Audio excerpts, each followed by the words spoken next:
أنا دخلت فيلم مايكل وأنا عندي سؤال واحد بس.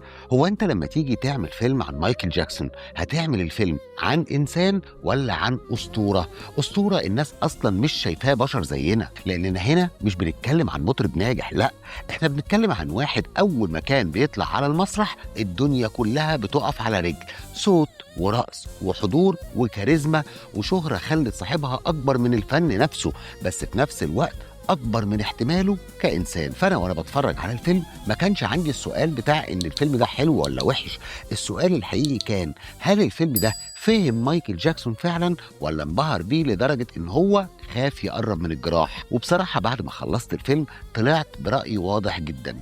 مايكل فيلم عرف يوريك ليه العالم كله حب الموهبة دي، لكن مش دايما عرف يفهمك الثمن الحقيقي اللي اندفع مقابل هذه الموهبة.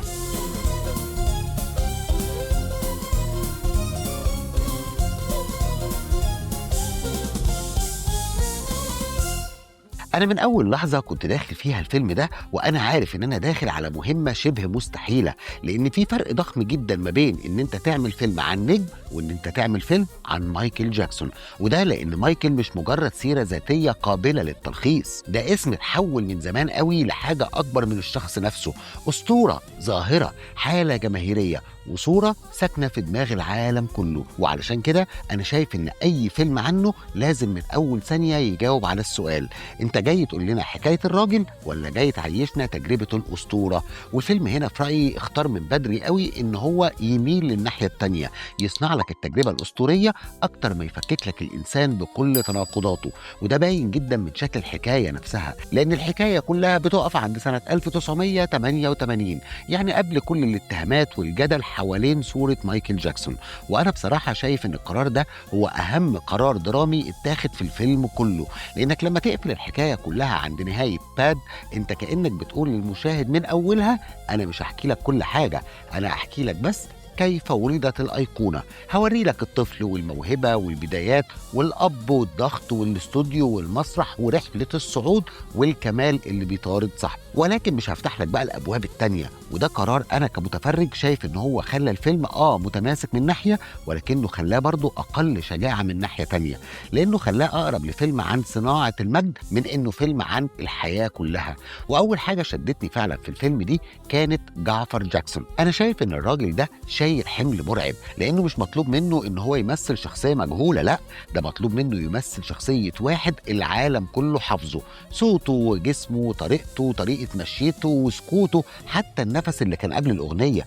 والحقيقة إن دي أكتر حاجة في الفيلم أنا شايف إن هو كسب فيها. مش أنا بس اللي شايف كده، ده عدد كبير من المراجعات تركز أصلا على إن جعفر مسك الشكل والصوت والحركة وحتى المزاج الغريب، وإن أداؤه واحد من أهم أسباب قوة الفيلم. بس هنا بقى النقطة الأهم بالنسبة لي، أنا وأنا بتفرج حسيت إن جعفر فعلا بيكسب جدا أول ما الفيلم يدخل في منطقة المسرح والأداء، أول ما الموسيقى بتشتغل وأول ما الجسد يتحرك وأول ما الكاميرا تبدأ تتعامل مع مايكل باعتباره حدث بصري وصوتي. هنا الفيلم فعلا بيبقى حي جدا. انا هنا حسيت فعلا ان في شيء مبرر حقيقي لوجود الفيلم، لانك ساعتها بتفهم مش بعقلك ولكن باحساسك ليه العالم كله وقف قدام الراجل ده، وليه اسمه بقى اكبر من الاغنيه نفسها، وليه حضوره كان في حاجه شبه السحر. لكن اول ما الفيلم يبعد شويه عن المسرح ويدخل بقى ناحيه مين الشخص اللي جواه، هنا بقى حسيت ان الفيلم بدأ يتردد. يعني بيعرف يبهرك بمايكل ولكن مش دايما بيعرف يوريهولك من غير الهالة،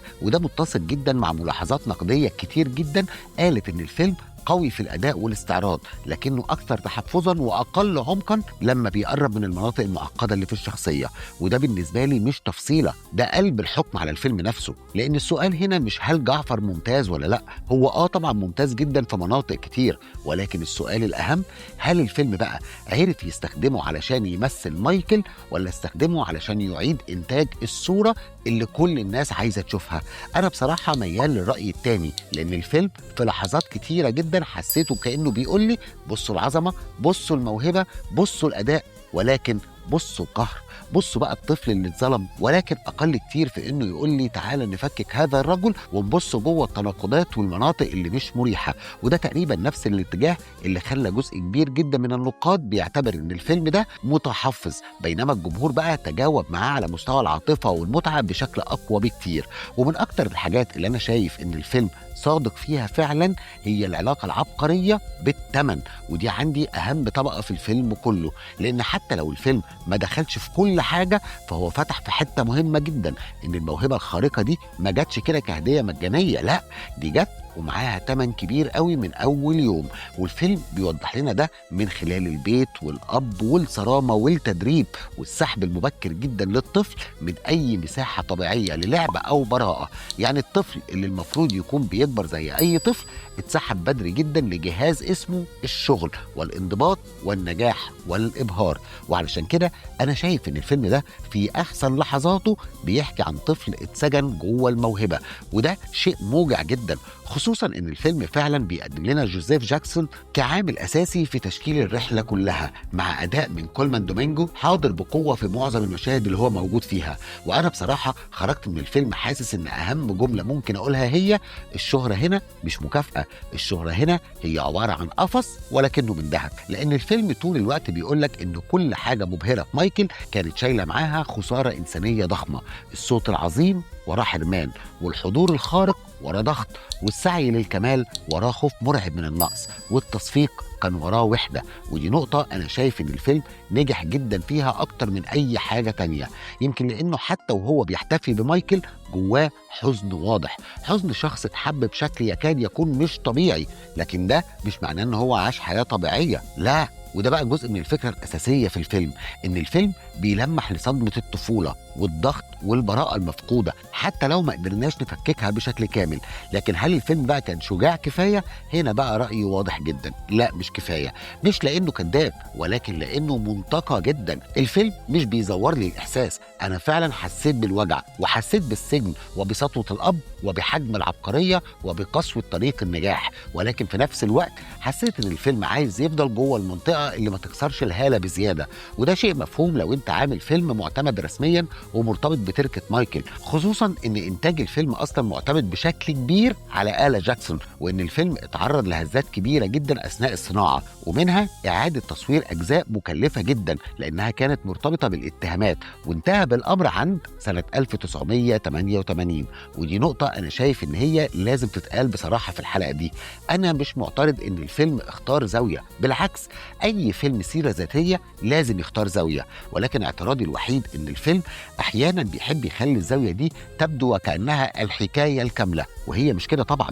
يعني لو انا داخل الفيلم على انه الفصل الاول في حياة مايكل او على الاقل قصة صعود الايقونة انا هتقبله جدا، ولكن بقى لو انا داخل على انه السيرة الحاسمة والنهائية فهقول لك لا، في مناطق أساسية غايبة، وده أصلا من أبرز أسباب الانقسام حوالين الفيلم. ناس شافته احتفاء ونجاح وممتع، وناس شافته سيرة خافتة ومخففة.